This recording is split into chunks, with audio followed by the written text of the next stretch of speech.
بعد فاعوذ باللہ من الشیطان الرجیم بسم اللہ الرحمن الرحیم۔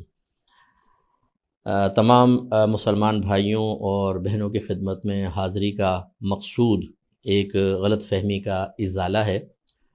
میں اس کو اوائڈ کر رہا تھا کیونکہ یہ جو بھی سمجھدار ہمارا مسلمان بھائی بہن ہے وہ عرصہ دراز سے مجھے سن رہا ہے، تو میرا حسن ظن تھا کہ وہ حسن ظن قائم کر لے گا، لیکن تسلسل سے چونکہ غلط فہمیاں پیدا ہو رہی ہیں تو میں نے چاہا کہ اس کا ازالہ کر دوں۔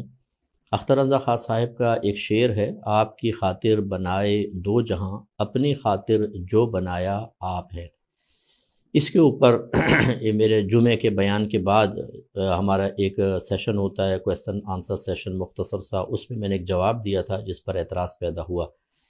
پہلے تو آپ تھوڑی سی ایک بات سمجھ لیجئے، یا آپ میرے جو ساتھ کیو ٹی وی پہ نعت خوان وغیرہ بیٹھتے ہیں ان سے بھی آپ پوچھئے گا کہ میں جو عام قسم کے شعراء ہوتے ہیں جن کے شعر اکثر خلاف شرع ہوتے ہیں میں ان کو منع کرتا ہوں، اور کوشش یہ ہوتی ہے کہ ہمارے جید اور اچھے علماء خصوصاً آقا نعمت امام اہل سنت امام احمد رضا خان علیہ رحمۃ الرحمہ، اسی طرح مولانا حسن رضا خان صاحب ہیں، اختر رضا خان صاحب ہیں اور دیگر، ان کے اشعار پڑھے جائیں، اور یہ آپ معلوم کر سکتے ہیں۔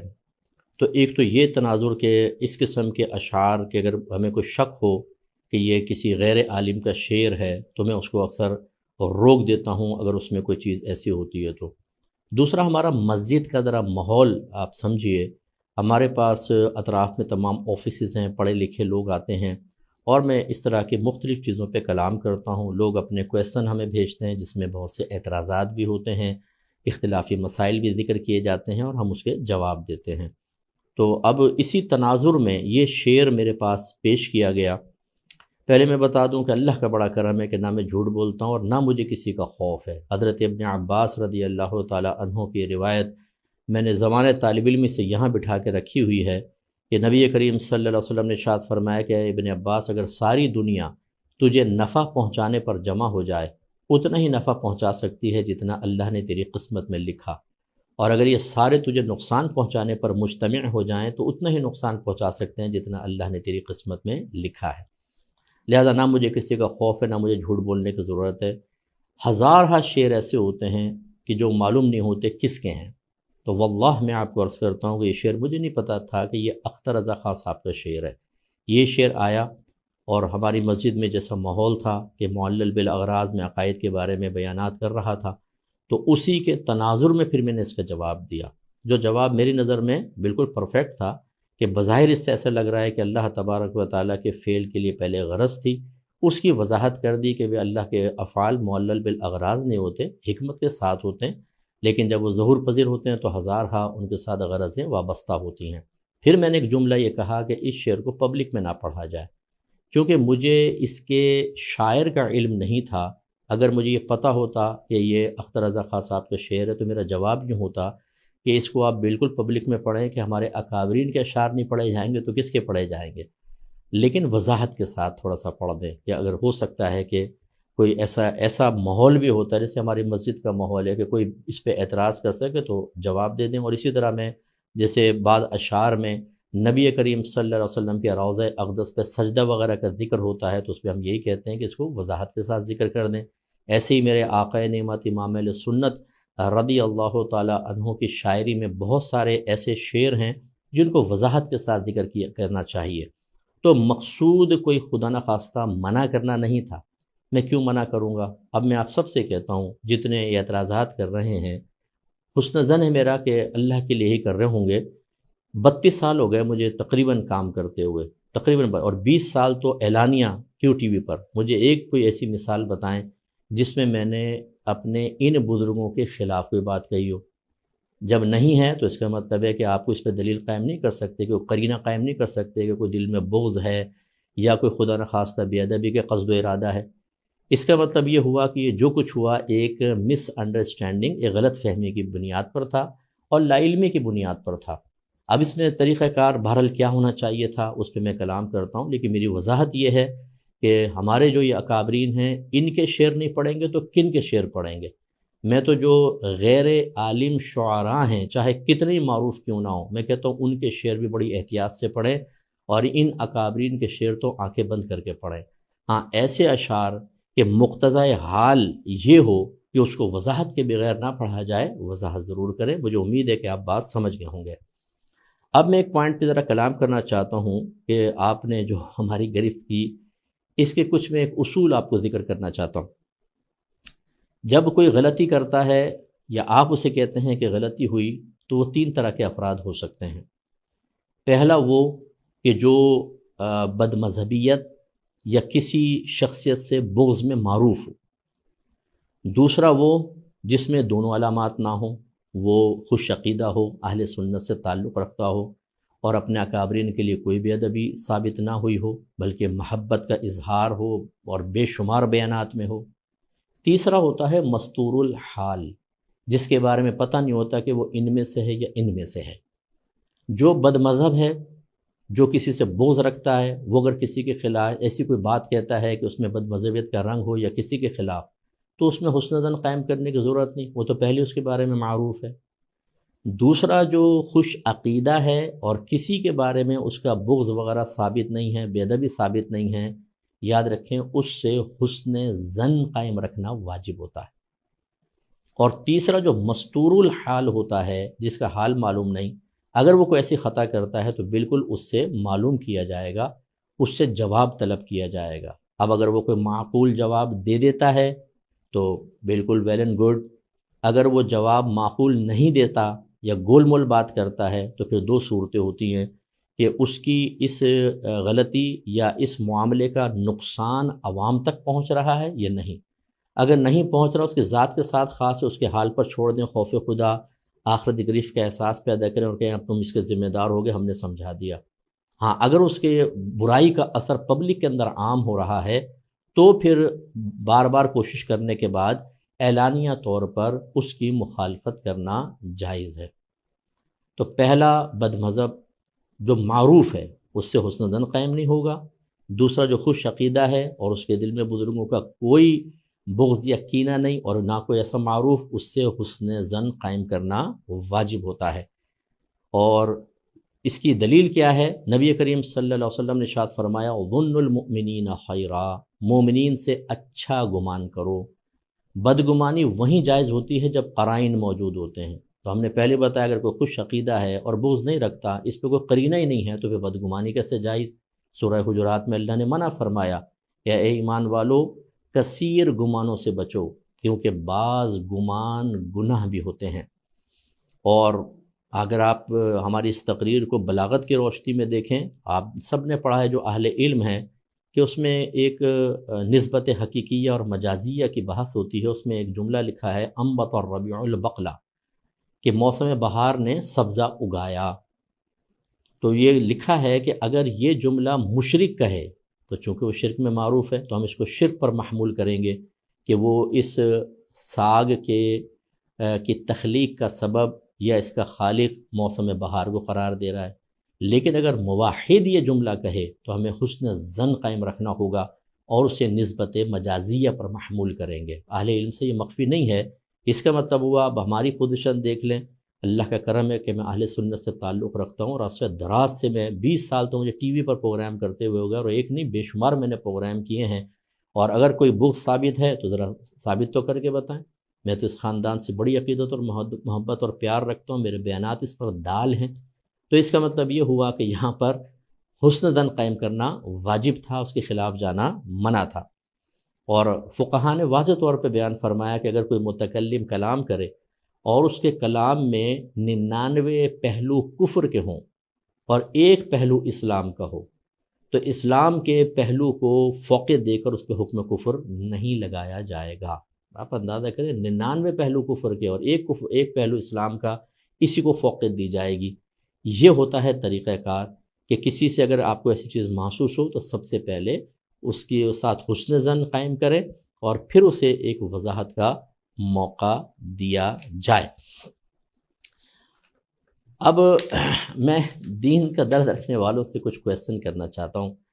پہلا یہ کہ کسی کو وضاحت کا موقع دیے بغیر گرفت کی کوشش کرنا، پھر علانیہ اس کے کردار اور عزت پر حملہ کرنا، ہزاروں لوگوں کو غیبتوں اور چغلیوں، بدگمانیوں اور دیگر حرام کاموں میں مبتلا کر دینا یہ شرعاً جائز ہے یا حرام اور گناہ کبیرہ؟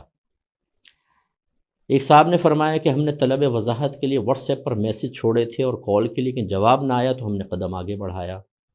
پہلے میں آپ کو سمجھا دوں، میں انٹرنیشنل لیول پہ کام کر رہا ہوں، 20 سال سے میرا پروگرام احکام شریعت چل رہا ہے۔ میرا واٹس ایپ آپ اٹھا کر دیکھ لیں، ابھی بھی 500 سے اوپر میسج پینڈنگ پڑا ہوگا، جو کھلے ہوئے ہیں وہ ہزاروں کی تعداد میں ہیں۔ بہت سے لوگ ہمیں بھیجتے رہتے ہیں، ہو سکتا ہے ان عالم صاحب نے اپنا نام بھی لکھا ہو سکتا ہے میں نے میسج بھی پڑھا ہو، لیکن ہزاروں لوگ کہتے ہیں صاحب اس کی وضاحت کر دیں، اس کی وضاحت کر دیں، اس کی وضاحت کر دیں، آپ کا موقف کیا ہے؟ اب میں ہر ایک کو تو جواب نہیں دے سکتا، تو اگر آپ نے کوئی کال بھی کی، واٹس ایپ پر میں جواب نہ دے سکا، اگرچہ چلے میں نے آپ کا میسج سن بھی لیا ہو، تو اس کا کیا مطلب ہے کہ میں اپنی ہٹ دھرمی میں قائم ہوں؟ آپ یہ نتیجہ مرتب کریں گے اس کا؟ میں اللہ کا بڑا کرم ہے کہ میں ایک طالب علم کی حیثیت سے ہوں، نہ میں اپنے آپ کو عقل قل سمجھتا ہوں، نہ اپنے آپ کو ناقابل اصلاح سمجھتا ہوں، ایسا بھی نہیں ہے۔ میں اصلاح کا متمنی رہتا ہوں، میں میدان محشر میں صاف اور پاک و صاف پہنچنا چاہتا ہوں، یہ گندہ نہیں پہنچنا چاہتا، قابل گرفت ہو کے نہیں پہنچنا چاہتا۔ اگر آپ کو وضاحت طلب کرنی تھی تو کیا صرف اس کا یہی طریقہ ہے کہ 2 کال اور واٹس ایپ پہ میسج چھوڑنا؟ کیا یہ شرعی حجت ہے؟ کیا اس کی بنا پر آپ کسی سے بدگمان ہو سکتے ہیں؟ کیا اور طریقے نہیں تھے؟ آپ ٹی سی ایس کر دیتے۔ میں کراچی میں بیٹھا ہوں، میری اکیڈمی معروف ہے، کسی قاصد کو بھیج دیتے تاکہ اتمام حجت ہو جاتا کہ ہم نے تو آدمی بھی بھیجا، مفتی صاحب نے اس کو منہ نہیں لگایا، جواب نہیں دیا۔ نو، صرف اتنا؟ تو ایک شخص جو اتنا معروف ہو، اگر میرے پاس ڈیلی 200 میسج آتا ہے فرض کر لیں، اس سے بھی زیادہ آتا ہے، اور ایک ایک میسج کے اندر 4 5 سوال ہوتے ہیں، آپ اگر جواب دے کر دیکھیں 10 20 30 40 کا جواب دیں گے، 2 3 گھنٹے نکل جاتے ہیں آرام سے، پتہ نہیں چلتا وقت میں اتنی بے برکتی پیدا ہو گئی ہے۔ اب اگر 200 میسیج ہے، اب میں نے 50 کا بھی جواب دیا، فرض کریں 150 تو اب بھی باقی ہے، پھر وہ جن کو جواب دیا ہوتا وہ دوبارہ سوال کر دیتے ہیں، اگلے دن اور نئے آ جاتے ہیں۔ تو آپ بتائیں کہ ایسے مصروف آدمی جو انٹرنیشنل لیول پہ کام کر رہا ہے، اگر اس کی طرف سے اس طرح کے معاملات ہوتے ہیں کہ بر وقت وہ جواب نہ دے سکے، تو کیا فوراً آپ اس کے ساتھ بدگمانی کریں گے؟ آپ کوئی اور ذریعہ اختیار کر لیتے، لیکن بہرحال ایسا نہیں کیا گیا، اور یہ میرے نزدیک بالکل درست نہیں ہے۔ میرا کویسچن یہی ہے کہ کیا صرف اتنا 2 کالز یا واٹس ایپ پہ میسج، کیا یہ اتمام حجت کے لیے کافی تھا؟ اب میں آپ سے ذرا سوال کرتا ہوں، اعلیٰ حضرت امام اہل سنت رضی اللہ تعالی عنہ نے جن لوگوں کے خلاف کفر کا فتویٰ جاری کیا، کتنے عرصے میں کیا تھا؟ حالانکہ جب جاری کیا تو اس میں لکھا ہے کہ من شک فی کفرہ فقد کفر، کہ اتنا واضح اس میں کفر تھا ان عبارات کے اندر کہ جو ان کے کفر میں شک کرے وہ بھی کافر۔ اس کے باوجود اعلیٰ حضرت نے میری معلومات کے مطابق تقریباً 30 سال تک انتظار کیا ہے، مسلسل ان کو وضاحت کا موقع دیا کہ ہو سکتا ہے کہ وہ معقول تعویل کر لیں اور میں پھر اس کے اوپر حکم شرع مرتب کروں، لیکن جب اتنا طویل عرصہ گزرا کوئی معقول وضاحت نہیں آئی، اور اس کا نقصان عوام میں بہت تھا کیونکہ حکم کفر اور اسلام کا مسئلہ تھا، تو آپ نے اس پہ حکم کفر جاری کیا۔ میں آپ سے سوال کرتا ہوں، مجھے بتائیں کہ اگر میں نے ایک شعر کو میں وضاحت کر چکا ہوں، اگر خدا نہ خواستہ میں جان بوجھ کر بھی کرتا، فرض کر لیں وہ، اور ایک طرف ایسا کفر جس کے بارے میں اعلیٰ حضرت فرمائیں کہ جو اس کے کفر میں شک کرے وہ بھی کافر ہے، اس میں 30 سال تک اعلیٰ حضرت جیسی شخصیت نے ویٹ کیا، تو آپ اس میں اتنے بے قرار ہو گئے کہ آپ نے فوراً عوام الناس کے اندر یہ عام کر کے اور بدگمانیوں اور غیبت و چغلیوں کے دروازے کھول دیے۔ اس پہ ذرا توجہ کریں، ہونا ہی چاہیے تھا، آپ رجوع کرتے، مجھے وضاحت کا موقع دیتے، اس کے بعد آپ کوئی معاملہ کرنا چاہتے کرتے، لیکن بہرحال اب آخرت میں آپ اس کے ذمہ دار ہیں۔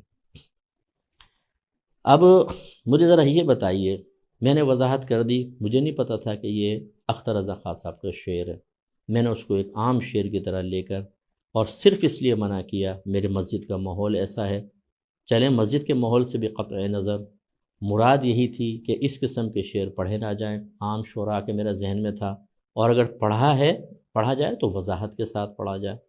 اب میں آپ سے کویسچن کرتا ہوں کہ میں نے تو وضاحت کر دی، اب بتائیے کہ مجھ پر توبہ واجب ہے یا میری وضاحت کے بغیر اس پر کلام کر کے جو لوگوں میں اتنے مسائل پیدا ہوئے ان پر توبہ واجب ہے؟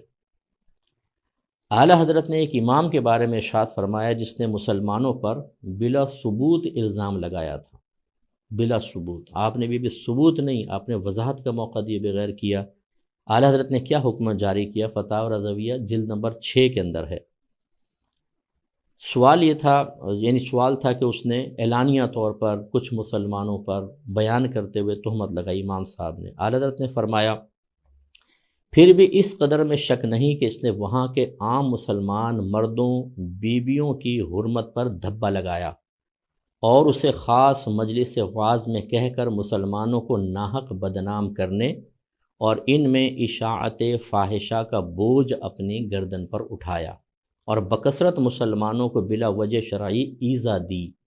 رسول اللہ صلی اللہ علیہ وسلم ارشاد فرماتے ہیں کہ من آذا مسلمن فقد آذانی ومن آذانی فقد آذ اللہ، جس نے کسی مسلمان کو ناحق اذیت دی اس نے مجھے اذیت پہنچائی، اور جس نے مجھے اذیت پہنچائی گویا کہ اس نے اللہ تبارک و تعالیٰ کو اذیت پہنچائی۔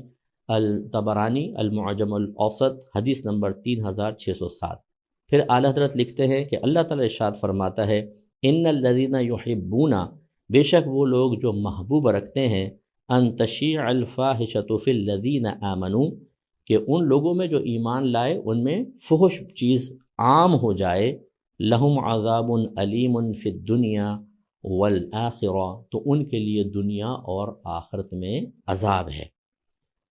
اس کا مطلب یہ ہوا کہ مسلمانوں کے اوپر تہمت لگانا، ان کو مجلس وعظ میں ذکر کرنا، یہ اشاعت فاحشہ میں آتا ہے، اور اس کی میں آگے اور آپ کو وضاحت کرتا ہوں۔ جب اس پر اعلیٰ حضرت فرماتے ہیں کہ جب اس پر دونوں جہان میں عذاب شدید کی وعید ہے تو یہ بھی کبیرہ ہوا، اور مرتکب کبیرہ فاسق ہے، اور یہ فسق بالاعلان برسر مجلس وعظ ہوا، یعنی اعلانیہ طور پر، تو اس وجہ سے وہ بھی فاسق معلن ہوا۔ اب آپ فیصلہ کریں کہ میرا قصور بڑا تھا یا آپ نے جو کیا وہ قصور بڑا ہے۔ میں کسی کی گرفت کا ارادہ نہیں ہے، میں اپنے مسلمان بھائی بہنوں کو نہیں چاہتا کہ وہ خدا نخواستہ شیطان کے بہکائے میں آ کے وہ کام کریں کہ میدان محشر میں بچ جاؤں اور آپ پھنس جائیں۔ اب میں ذرا ایک اور آپ کو بات کہتا ہوں، ذرا غور سے آپ سنیے گا۔ اعلیٰ حضرت کی تعلیم کیا ہے؟ اگر علماء اہل سنت سے کوئی لغزش بھی ہو جائے، یہاں لغزش نہیں ہے، مس انڈرسٹینڈنگ ہے جو میں نے وضاحت کر دی، فرض کر لیں آپ اس کو لغزش کا نام بھی دے دیں گے، غلطی کی مفتی صاحب آپ نے۔ اعلیٰ حضرت امام اہل سنت رضی اللہ تعالی عنہ کی علماء اہل سنت کی غلطی سامنے آنے پر کیا تعلیم ہے، ذرا غور سے سنیے گا۔ خصوصاً جو ہمارے پڑوسی ملک کے بھائی بہن ہیں جو اختر رضا خان صاحب رحمۃ اللہ علیہ کی محبت میں مجھ پر مسلسل اٹیک کر رہے ہیں، تو اختر رضا خان صاحب تو نچلے درجے کے ہیں، میں ان سے اوپر کے درجے اعلی آقا نعمت امام اہل سنت رضی اللہ تعالی عنہ کی تعلیم آپ کو عرض کر رہا ہوں، ذرا غور سے سنیے گا۔ اور اس تعلیم کا تقاضا یہ ہے کہ آپ اس کو قبول کریں، کیونکہ اس خاندان سے آپ محبت کرتے ہیں، میں بھی کرتا ہوں، آپ بہت زیادہ محبت کرتے ہیں، تو اس تعلیم کو قبول کریں اور اس کی روشنی میں اپنا احتساب کریں کہ آپ ٹھیک کر رہے ہیں یا نہیں، یا آپ نے ٹھیک کیا تھا یا غلط کیا تھا۔ آئیے دیکھتے ہیں۔ دیکھیں اعلیٰ حضرت نے جو ثابت کیا ہے، جو بات بیان کی ہے، وہ ایک مجرم کے بارے میں، ملزم کے بارے میں نہیں ہے۔ جب تک ایک الزام لگتا ہے ملزم ہے، جرم ثابت ہو جائے تو مجرم ہے۔ آپ نے مجھے ملزم تو بنایا، مجرم ثابت نہیں ہوا کیونکہ میں نے وضاحت کر دی۔ اگر مجرم ثابت ہوتا اس کے بارے میں اعلیٰ حضرت کیا کہہ رہے ہیں، تو اب آپ کے لیے سوچنے کا وقت یہ ہے کہ جب مجرم کے بارے میں اعلیٰ حضرت یہ کہہ رہے ہیں تو ملزم کے بارے میں جب آپ ایسا کریں گے تو کیا ہوگا، سنیے۔ اعلیٰ حضرت فرماتے ہیں اور اہل سنت سے بتقدیر الہی جو ایسی لغزش فاحش واقع ہو، یعنی واضح غلطی، اس کا اخفاء واجب ہے، یعنی اس کو چھپانا واجب ہے کہ معاذ اللہ لوگ ان سے بد اعتقاد ہوں گے، تو جو نفع ان کی تقریر اور تحریر سے اسلام و سنت کو پہنچتا تھا اس میں خلل واقع ہوگا۔ اس کی اشاعت فاحشہ ہے، اور اشاعت فاحشہ بنص قرآن عظیم حرام۔ اللہ تعالیٰ نے ارشاد فرمایا پھر وہی آیت کہ ان الذین یحبون ان تشیع الفاحشۃ فی الذین آمنوا لہم عذاب علیم فی الدنیا والآخرہ، جو یہ چاہتے ہیں کہ مسلمانوں میں بے حیائی کی بات کا چرچا پھیلے، ان کے لیے دنیا اور آخرت میں دردناک عذاب ہے۔ فرض کر لیں کہ مجھ سے غلطی ہوئی، فرض کر لیں، حالانکہ میں نے آپ کو سمجھایا یہ الزام ہے، جرم ثابت نہیں ہوا، فرض کر لیں، تو آپ پہ کیا واجب تھا؟ اعلیٰ حضرت فرما رہے ہیں اس غلطی کو چھپانا واجب تھا، اخفا واجب تھی، کیونکہ میں جو کام کر رہا ہوں، میں چیلنج کرتا ہوں آپ سب کو، آئیے دیکھ لیتے ہیں کون بڑے پیمانے پہ کام کر رہا ہے، آئیں دیکھ لیتے ہیں۔ اتنے بڑے پیمانے پر ایک اہل سنت سے وابستہ عالم کام کر رہا ہے، تو آپ اگر اس کے خلاف اس کی غلطی کو پبلک میں عام کریں گے اور بہت زیادہ اس پہ کریں گے تو یہ اشاعت فاحشہ ہے۔ اب جو میں نے کیا اس کو ثابت کریں کہ یہ حرام ہے، مکروہ تحریمی ہے، اصاعت ہے، مکروہ تنزیہ ہے، خلاف اولا، اور جو آپ کر رہے ہیں میں نے آپ کو ثابت کر دیا، اعلیٰ حضرت کی عبارت کے اعتبار سے آپ اشاعت فاحشہ کے مرتکب ہو رہے ہیں، جو حرام اور گناہ کبیرہ ہے۔ اس لیے توبہ کے دروازے کھولیں، توبہ کر لیں ٹھیک، اور اگر آپ کی انانیت اور آپ کی ایگو اس کی اجازت نہ دے، ہمیں اس سے کوئی پرواہ نہیں، ہمارا کام تھا آپ کو بتانا۔ دوسری بات، اعلیٰ حضرت نے ایک بڑی پیاری بات بیان فرمائی، عوام کے لیے میں گزارش کرتا ہوں ذرا سمجھیے گا کہ یہ علماء میں کیوں ایسا ہوتا ہے، کیوں اتفاق نہیں ہوتا، کیوں کسی کی غلطی پکڑ کے اس کو فوراً پبلک کے اندر عام کرنے کی کوشش کی جاتی ہے، حالانکہ یہ اشاعت فاحشہ ہے، اس کا اخفا، اس کو چھپانا واجب تھا اور ترک واجب گناہ ہے۔ اعلیٰ حضرت اس کا بیان فرماتے ہیں، اتفاق علماء کا یہ حال کہ حسد کا بازار گرم، ایک کا نام جھوٹوں بھی مشہور ہوا، یعنی ویسے مشہور ہو گیا تو بھتیرے سچے اس کے مخالف ہو گئے، اس کی توہین تشنیع میں گمراہوں کے ہم زبان بنے کہ ہیں لوگ اسے پوچھتے ہیں اور ہمیں نہیں پوچھتے۔ اب فرمائیں کہ وہ قوم، اعلیٰ حضرت فرماتے ہیں، اب کویسچن کر رہے ہیں، فرمائیں کہ جو قوم اپنے میں کسی ذی فضل کو نہ دیکھ سکے، اپنے ناقصوں کو کامل اور قاصروں کو ذی فضل بننے کی کیا کوشش کرے گی؟ پھر فرماتے ہیں حاشا، ہرگز ایسا نہیں ہے کہ یہ کلیہ نہیں ہے، یعنی 100% تو ایسا نہیں ہے، لیکن للاکثر حکم الکل، اکثر کے لیے کل کا حکم ہے۔ اس لیے جو حضرات میرے خلاف اس معمولی سی بات کے اوپر اتنا زیادہ بھڑک گئے اور اتنا اس کی اشاعت فاحشہ کے مرتکب ہوئے، اپنے آپ سے کویسچن کریں کس جذبے کے تحت تھے۔ اگر میں نے ایک شعر کو منع بھی کیا تھا، میں نے بہت بڑا گناہ کبیرہ کر لیا، میں نے بہت بڑا نقصان کر دیا، ہونا ہی چاہیے تھا کہ آپ مجھ سے کسی بھی طریقے سے رجوع کرتے۔ اگر میں غلط کہہ رہا ہوں، یہ اعلیٰ حضرت کا فتویٰ غلط ہے، آپ اس کا جواب دیں، میں انشاءاللہ آپ کو اور اس کے جواب عرض کروں گا۔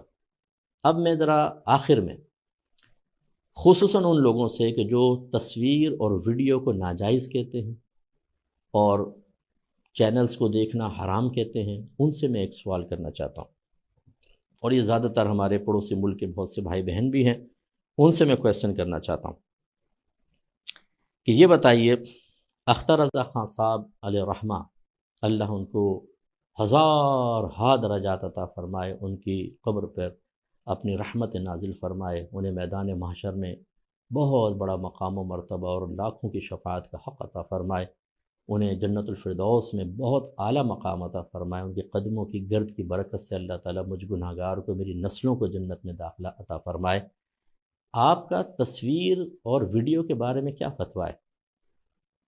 آپ جواب دیں گے کہ ناجائز اور حرام کا فتویٰ ہے، ٹھیک ہے، اس کا مطلب ہے جو ناجائز اور حرام کرے وہ گناہ کبیرہ کا مرتکب ہے، وہ فاسق معلن ہے ان کے فتوے کے مطابق، اور وہ امامت کا حقدار نہیں ہے، وہ بیعت کا حقدار نہیں ہونا چاہیے، یہی ہے۔ اب میں آپ سے پوچھتا ہوں، خصوصاً جو حضرات، آپ نے میرے خلاف تو بولا، اب میں آپ سے گزارش کرتا ہوں، جو اختر رضا خان صاحب کے فتوے کے خلاف جاتے ہوئے کلپس بناتے ہیں، ویڈیوز بناتے ہیں، یہ چینلز پر آتے ہیں، لیکن آپ کی تائید میں بول رہے ہیں، ان کے بارے میں آپ کا کیا خیال ہے کہ جب وہ آپ کی تائید میں نہ بولیں تو ویڈیو حرام، تصویر حرام، چینل پہ آنا حرام اور کوئی مسئلہ نہیں، یہ حرام، اور جب وہ آپ کی تائید میں کلپ ریکارڈ کر کے بھیجیں تو آپ اس کلپ کو ہر جگہ عام کریں، ویڈیو عام کریں، تو بتائیں آپ اعلیٰ اختر رضا خان صاحب علیہ الرحمہ کے فتوے کے خلاف جا کر بے ادبی کے مرتکب ہوئے یا نہیں ہوئے؟ جو حضرات میری گرفت کرنا چاہتے ہیں کہ آپ نے اختر رضا خان صاحب کے شعر کو منع کیا، آپ کی عقیدت کو سلام، بہت اچھا، کیا اس عقیدت کا یہ تقاضا نہیں کہ آپ اختر رضا خان صاحب کے فتوے کو مانیں؟ اور ویڈیو نہ بنائیں، چینل پہ نہ آئیں۔ آپ ویڈیوز بھی بنا رہے ہیں، آپ چینلز پہ آ رہے ہیں، اختر رضا خان صاحب اس فعل کو حرام کہہ رہے ہیں۔ اب آپ بتائیے کہ میرا شعر کو منع کرنا بڑا جرم تھا، یا آپ کا اختر رضا خان صاحب کی عقیدت کا جھنڈا بلند کر کے خود ان کے فتوے کے خلاف کرنا برا ہے؟ مجھے جواب چاہیے اس کا۔ بتائیے آپ حرام اور گناہ کبیرہ کے مرتکب ہیں کہ نہیں اختر رضا خان صاحب کے فتوے کی روشنی میں؟ ایسے حضرات کی امامت اور خطابت کا کیا حکم ہے؟ اور اگر کوئی اختر رضا خان صاحب کا خلیفہ ہو کر ایسا کرے تو کیا اس کی خلافت اپنے خلافت دینے والے کے فتوے کے خلاف چل کر قائم رہے گی کہ نہیں رہے گی؟ کیونکہ ان کے نظر میں تو یہ حرام اور گناہ کبیرہ ہو رہا ہے۔ کیا جواب دیں گے آپ؟ مجھے امید ہے کہ آپ ان چیزوں کے چند چیزوں کے جواب دیں گے۔ نمبر ایک، کہ ایک عالم اہل سنت جو معروف ہے اور عرصہ دراز سے اعلانیہ طور پہ کام کر رہا ہے، بزرگوں سے بغض ثابت نہیں، اس کے بارے میں بدگمانی کرنا کیسا؟ نمبر دو، اسے وضاحت کا موقع دیے بغیر، اتمام حجت کیے بغیر اس کے بارے میں لوگوں کو بدظن کرنا، غیبتوں، چغلیوں اور گناہوں کا بازار گرم کرنا، اس کی کیا شرعی حیثیت ہے؟ نمبر تین، اگر ایک اہل سنت کے عالم سے فرض کرنے کی غلطی ہو بھی جائے، اسے اس طرح پبلکلی ذکر کر کے لوگوں کو بدظن کرنا، یہ اشاعت فاحشہ میں آتا ہے کہ نہیں آتا؟ اور ایسے لوگ حرام اور گناہ کبیرہ کے مرتکب ہیں یا نہیں ہیں؟ اگلا سوال، کہ میرا نادانستہ طور پر اختر رضا خان صاحب کے شعر کو پبلکلی پڑھنا منع کرنا، کیا یہ حرام اور گناہ کبیرہ تھا؟ یا اور یہ کیا بہت بڑی بے ادبی ہے؟ یا جو اختر رضا خان صاحب کے فتوے کو نہ مانے ویڈیو اور تصویر کے، یہ بڑا بے ادب ہے؟ مجھے امید ہے کہ آپ اس میں ان سوالوں کے جواب ٹو دا پوائنٹ مجھے دینے کی کوشش کریں گے۔ اور آخر میں صرف خوف خدا رکھنے والے حضرات سے ذکر کرتا ہوں۔ ایک تو مسئلہ یہ ہے کہ جس بیچارے کو کوئی کلپ سنتا بھی نہیں ہے، دیکھتا بھی نہیں ہے، وہ میرے نام سے ماشاءاللہ لاکھوں تک وہ چیز پہنچ گئی ہے، تو میں گزارش کرتا ہوں خدا را کو مثبت کام کر کے شہرت حاصل کریں، کوئی مثبت کام کر کے پبلک کو جمع کریں، دوسرے کے نام کی شہرت کی بیساکھیوں پر اوپر آنے کی کوشش نہ کریں، اچھا کام کیجئے، ہم آپ کی حوصلہ افزائی کریں گے اور ہمیں خوشی ہوگی۔ کسی کو خلاف شرع طریقے سے بدنام کر کے اور اشاعت فاحشہ کے حرام کام کر کے اگر آپ ویورشپ حاصل کر بھی لیں گے، یہ آپ کو شہرت راس نہیں آئے گی، باقی آپ کی مرضی ہے۔ اب میں آخر میں بس یہ گزارش کرتا ہوں کہ ایسے تمام لوگوں کے لیے توبہ کے دروازے کھلے ہیں، خاص طور پر کہ جو متبوع ہیں اور لوگ ان کے بہت زیادہ تابع ہیں۔ آپ غیر محتاط قدم نہ اٹھائیے، ورنہ دو چیزیں بس میں ذکر کرتا ہوں۔ نبی کریم صلی اللہ علیہ وسلم نے روم کے فرما روا ہرقلہ کو جب دعوت و تبلیغ کا مکتوب بھیجا تو آپ نے اس میں فرمایا اسلم تسلم، تو اسلام لیا سلامت رہے گا، یؤتک اللہ اجرک مرتین، اللہ تبارک و تعالیٰ تجھے تیرا اجر دو گنا عطا فرمائے گا، یا دو مرتبہ، ایک اپنے نبی کا کہنا مانا کرسچن تھا، اور دوسرا نبی کریم صلی اللہ علیہ وسلم کی اطاعت، دوہرا اجر۔ فَإِن تَوَلَّيْتَ، پھر اگر تو نے منہ پھیر لیا، اسلام قبول نہ کیا، فَإِنَّ عَلَيْكَ إِثْمَ الْأَرِيسِيِّينَ، تو تجھ پر تیرے ماتحت جتنے متبع ہیں ان سب کے گناہوں کا وبال ہوگا۔ جتنوں نے کلپ بنا کر عام کی اور اتمام حجت نہ کیا، اشاعت فاحشہ کے مرتکب ہوئے، یاد رکھیے جتنے لوگ اس میں انوالو ہوئے ہیں، آپ اس کے جواب دیں ہیں، اور بروز قیامت یہ سب کھڑے ہوں گے اور آپ سے حساب و کتاب لے رہے ہوں گے۔ دوسرا نبی کریم صلی اللہ علیہ وسلم کا فرمان ہے، مسلم کی روایت ہے 1017 نمبر، پہلی والی جو تھی وہ بخاری کی روایت ہے، بڑی معروف۔ سرکار نے ارشاد فرمایا کہ من سن فی الاسلام سنتا حسنہ فلہ اجرھا واجر من عمل بها بعدہ من غیر ان ینقص من اجورہم شیء، جس نے اسلام میں کوئی اچھا طریقہ جاری کیا تو اس کے لیے اس کا اجر ہوگا، اور ان لوگوں کا بھی اجر ہوگا جو اس پر عامل ہوئے، اس طرح کہ اس کے اجر میں کوئی کمی بھی نہیں ہو، ان کے اجر میں کوئی کمی نہیں ہوگی، اس کو ملے گا۔ لیکن ومن سن فی الاسلام سنتا سیئہ، اور جس نے اسلام میں کوئی برا طریقہ جاری کیا، کان علیہ وزرھا، تو اس پر اس برے عمل کا وبال ہوگا، ووزر من عمل بها من بعد، اور ان لوگوں کے بھی وبال ہوگا جو اس پر بعد میں عمل کریں گے۔ من غیر ان ينقص من اوزارهم شیء، بغیر اس کے کہ ان عمل کرنے والوں کے وزن میں کوئی کمی کی جائے۔ تو خدا را میں گزارش کرتا ہوں، آپ برا نہ مانیں، میں نہیں چاہتا ہوں کہ میدان محشر میں نہ میں کسی کی وجہ سے پکڑا جاؤں، نہ میری وجہ سے کوئی پکڑا جائے۔ اللہ تعالیٰ آپ کو عزت عطا فرمائے، احترام عطا فرمائے، لیکن آپ جو کر رہے ہیں، یہ آپ کے متبعین جتنے گناہ کرتے رہیں گے، آپ کے نام اعمال میں گناہ لکھا جائے گا۔ آپ میرے بیانات سنیں، میں علماء کی عزت کی بات کرتا ہوں۔ میں نے کتنوں کو مخالف بنا لیا صرف اس وجہ سے کہ میرے ہر بیان کا موضوع آپ دیکھ لیں، آج کل جتنے میں بیان کر رہا ہوں، علماء کو عزت دیں، انہیں اسٹیج پہ وقار عطا کریں۔ غیر عالم کو عزت دینا چاہیں کسی معقول وجہ سے، کوئی مسئلہ نہیں ہے، یہ اس انداز سے نہ دیں کہ ایک عالم کے لیے تضییق اور توہین کا پہلو نکلتا ہو، تحقیر کا پہلو نکلتا ہو۔